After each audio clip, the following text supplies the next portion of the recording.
बिल्किस बानो मामले पर supreme court का बड़ा फैसला आया है। बिल्किस के बलात्कारी को एक बार फिर से जेल जाना होगा। आज हम इसी पर बात करेंगे कि आखिर सुप्रीम कोर्ट ने क्या कुछ कहा और क्यों बिल्किस के जो बलात्कारी हैं, गर्भवती बिल्किस जिस वक्त थी तो उसे दुष्कर्म किया गया था गुजरात दंगे के वक्त। तो वो बलात्कारी कौन थे और सुप्रीम कोर्ट ने क्या कुछ कहा, आज इसी पर बात करेंगे। मैं हूँ आपके साथ महादेव बम शंकर। दरअसल गुजरात के गोधरा में उम्र कैद की सज़ा काट रहे 11 दोषियों को 15 अगस्त 2022 को रिहा कर दिया गया था। ये गुजरात सरकार का आदेश था और ये सब कुछ गुजरात जो विधानसभा चुनाव से ठीक पहले ये सब स्टेप उठाए गए थे। ये सभी बिल्किस बानो से सामूहिक दुष्कर्म और उनके परिवार के 7 लोगों की हत्या के मामले में सजा काट रहे थे। दोषियों की रिहाई के बाद बिल्किस बानो और उनके परिवार ने इस फैसले पर गहरी निराशा जताई थी और इस मामले में सुप्रीम कोर्ट का दरवाज़ा खटखटाया।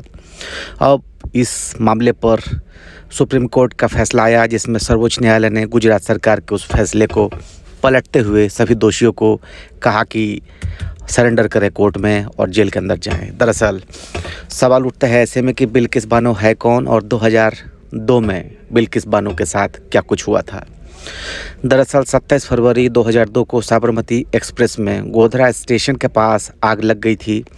इस घटना में अयोध्या से लौट रहे 59 श्रद्धालुओं की मौत हो गई। घटना के चलते गुजरात में दंगे भड़क उठे। दंगों की आग 3 मार्च 2002 को बिल्किस के परिवार तक पहुंच गई।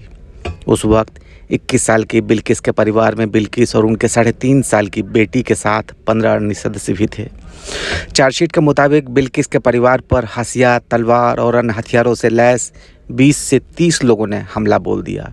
इनमें दोषी करार दिए गए उन 11 लोग भी शामिल थे।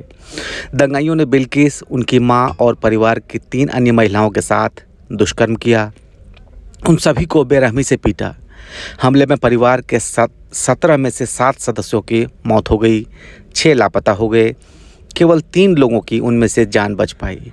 इनमें बिल्किस, उनके परिवार का एक पुरुष और एक 3 साल का बच्चा शामिल है। इस घटना के वक्त बिल्किस 5 महीने की गर्भवती थी। दंगाइयों के हैवानियत के बाद बिल्किस करीब 3 घंटे तक बेसुध बेहोश पड़ी रही। घटना के बाद बिल्किस लीमखेड़ा पुलिस स्टेशन पहुंची, जहां बिल्किस ने शिकायत दर्ज कराई। सीबीआई के मुताबिक शिकायत दर्ज करने वाले हेड कांस्टेबल सोमा भाई गोरी ने भौतिक तथ्यों को दबाया और बिल्किस की शिकायत को तोड़ मरोड़ कर लिखा। यहाँ तक कि उन्हें मेडिकल जांच के लिए सरकारी अस्पताल में तब ले जाया गया जब वो गोधरा के राहत कैंप में पहुंची। राष्ट्रीय मानवाधिकार आयोग और सुप्रीम कोर्ट के दखल के बाद बिल्किस का मामला सीबीआई को जांच के लिए ट्रांसफ़र किया गया। सीबीआई ने मामले की नए सिरे से जांच शुरू की। जांच में सामने आया कि मारे गए लोगों का पोस्टमार्टम तक नहीं किया गया था। सीबीआई जांचकर्ताओं ने हमले में मारे गए लोगों के शव निकाले और पाया कि शवों में से किसी में भी खोपड़ी तक नहीं थी। सीबीआई के मुताबिक पोस्टमार्टम के बाद लाशों के सिर काट दिए गए ताकि शवों की शिनाख्त ना हो सके।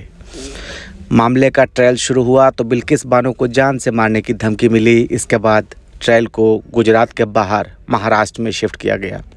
मुंबई की कोर्ट में 6 पुलिस अधिकारियों और एक डॉक्टर समेत कुल 19 लोगों के खिलाफ आरोप दायर हुए। जनवरी 2008 में एक विशेष अदालत ने 11 आरोपियों को दुष्कर्म, हत्या, गैरकानूनी रूप से इकट्ठा होने समेत अन्य धाराओं में दोषी ठहराया। वहीं बिल्किस की रिपोर्ट लिखने वाले हेड कांस्टेबल को कोर्ट ने आरोपियों को बचाने के लिए गलत रिपोर्ट लिखने का दोषी पाया, जबकि 7 अन्य आरोपियों को सबूतों के अभाव में बरी कर दिया। वहीं एक आरोपी की ट्रायल के दौरान मौत हो गई। जिन 11 आरोपियों को दोषी ठहराया गया था उनमें जसवंत भाई नाई, गोविंद भाई नाई, नरेश कुमार मोरादिया जो कि अब मर चुके हैं, शैलेश भट्ट, राधेश्याम शाह, बिपिन चंद्र जोशी, केसर भाई वहानिया, प्रदीप वहानिया, बाका भाई वहानिया, राजू भाई सोनी, नितेश भट्ट, रमेश चंदना और हेड कांस्टेबल सोमा भाई गोरी शामिल थे। जसवंत, गोविंद और नरेश को बिल्किस से दुष्कर्म किया था। वहीं शैलेश ने बिल्किस की बेटी सालेह को ज़मीन पर पटक कर मार डाला था। मई 2017 में बॉम्बे हाईकोर्ट ने गैंगरेप मामले में 11 लोगों को आजीवन कैद की सज़ा को बरकरार रखा। वहीं पुलिस वालों और डॉक्टर समेत बाकी 7 लोगों को कोर्ट ने बरी कर दिया। इसके बाद अप्रैल 2019 में सुप्रीम कोर्ट ने गुजरात सरकार को आदेश दिया कि वो बिल्किस को 2 हफ्ते के अंदर 50 लाख रुपए का मुआवजा दे। अब ऐसे में सवाल उठ रहा है कि रेप और हत्या के दोषियों को आखिर किस आधार पर छोड़ा गया था। दरअसल 11 दोषियों में से एक राधेश्याम शाह ने सुप्रीम कोर्ट में सज़ा माफ़ी के लिए याचिका दायर की थी। कोर्ट ने गुजरात सरकार को याचिका पर फैसला लेने को कहा था। इसके बाद गुजरात सरकार ने एक कमेटी गठित की। इस कमेटी ने माफ़ी की याचिका मंजूर कर ली। इसके बाद इन लोगों की रिहाई हुई।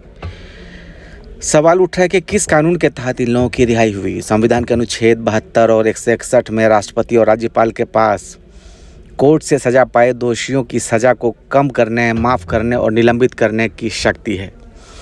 कैदी राज्य का विषय होता है। इस वजह से राज्य सरकारों के पास भी दंड प्रक्रिया यानी CRPC की धारा 432 के तहत सज़ा माफ़ किए जाने का अधिकार था।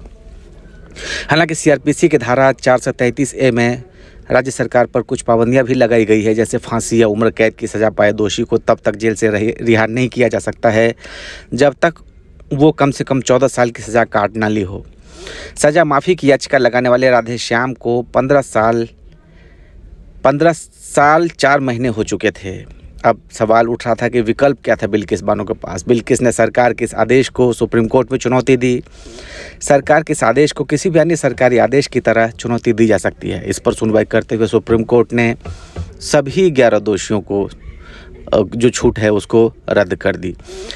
इस मामले में जब सुप्रीम कोर्ट ने जब ये रद्द किया है, गुजरात सरकार के एक तरह से फैसला पलटा है, उसके बाद सुप्रीम कोर्ट के जो वकील हैं वो जज हैं, उन्होंने बहुत कुछ कहा है। इस मामले में सवाल उठाया है कि कैसे पीठ ने कहा कि कैसे गुजरात सरकार के फैसले को पलटते हुए कहा कि गुजरात सरकार द्वारा राज्य की जो शक्ति है उसका दुरुपयोग किया गया।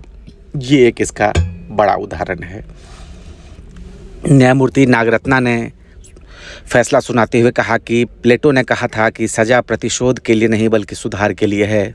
क्यूरेटिव थ्योरी में सज़ा की तुलना दवा से की जाती है। अगर किसी अपराधी का इलाज संभव है तो उसे मुक्त कर दिया जाना चाहिए।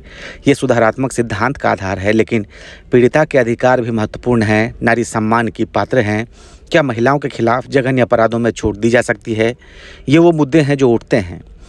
सुप्रीम कोर्ट की जस्टिस नागरत्ना ने आगे कहा, जब उन्होंने सज़ा रद्द की, वो जो रिहाई रद्द की है, तो उसके बाद कहा कि हम योग्यता और स्थिरता दोनों के आधार पर रिट याचिकाओं पर विचार करने के लिए आगे बढ़ते हैं। इस मामले में दोनों पक्षों को सुनने के बाद ये बातें सामने आती है। क्या पीड़िता द्वारा धारा 32 के तहत दायर याचिका सुनवाई योग्य है? क्या छूट के आदेश पर सवाल उठाने वाली जनहित याचिका मानने योग्य है? क्या गुजरात सरकार छूट आदेश पारित करने में सक्षम थी? और क्या दोषियों को छूट का अधिकार आदेश कानून के अनुसार किया गया? इसके अलावा सुप्रीम कोर्ट ने माना कि 13 मई 2022 का फैसला, जिसमें गुजरात सरकार को दोषियों को माफ़ करने पर विचार करने का निर्देश दिया था, अदालत के साथ धोखाधड़ी करके और भौतिक तथ्यों को छिपा कर प्राप्त किया गया था। बड़ी बात है। सुप्रीम कोर्ट ने कहा कि दोषियों ने साफ हाथों से अदालत का दरवाज़ा नहीं खटखटाया था। यह देखते हुए कि राज्य जहां अपराधी मुकदमा चलाया जाता है, सज़ा सुनवाई होती है, दोषियों की माफ़ी याचिका पर फैसला करने में सक्षम है। शीर्ष अदालत ने कहा कि गुजरात ऐसा करने में सक्षम है। सुप्रीम कोर्ट ने एक तरीके से गंभीर सवाल गुजरात सरकार पर उठाए हैं। जो बिल्किस के बलात्कारी हैं उसकी सज़ा रद्द की, और इसके बाद कई तरह के सवाल उठ रहे हैं गुजरात सरकार के इस फैसले के ऊपर। और इसी के साथ एक तरीके से बिल्किस जो गुजरात सरकार के उस फैसले से दुखी थी, तो वो कह सकते हैं कि एक कहीं ना कहीं अब उम्मीद की एक किरण जागी है सुप्रीम कोर्ट के इस आदेश के बाद। और आप इस चैनल को सब्सक्राइब करिए, वीडियो को लाइक करिए और शेयर करिए ज़्यादा से ज़्यादा। बहुत बहुत शुक्रिया आपका।